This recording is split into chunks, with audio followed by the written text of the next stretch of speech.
Be, pahanap naman ako nito sa Google. Pinapahanap kasi ni Mami. Heidi, FB10 nga lang ako. Wala akong data.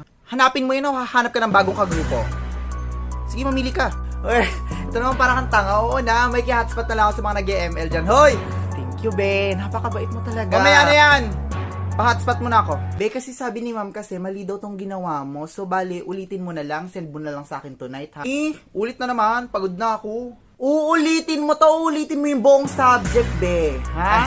Hindi. Basta nakapagod nga yun, no? Oo naman. Sige, send ko sa'yo mamaya. Diba? Mas mabilis yung ganon. Sige, ha? Expect ko tonight, ha? Okay, so ang ginawa ko is hinati-hati ko na lang yung mga gastos. So, bali mag-ambagan na lang tayo para mapaprint na natin. Mangungulekta ako ng 50 pesos sa bawat isa. Okay lang ba yon? Heidi, wala na akong pera. May date pa ako mamaya. 50 pesos na ambag o 50 na grade, ha? Uy, mas mahal mag-aral ulit. Yung pamasahe mo pa, yung baon mo pa, ano? Charot lang, parang tanga naman. Takunan ko muna yung paluwagan namin. Diba? Ang galing mo sa math, be. Akin na 50 mo.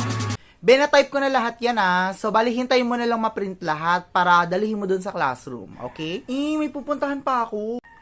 Hintayin mo yan o hihintayin mo yung mga first year para sabay-sabay kayo graduate, ha? Mamayang alas 3. Mamayang dalawang oras pa, Go, maghihintay ako dito. Thank you, be. Napakabait mo. Hindi ka tamad.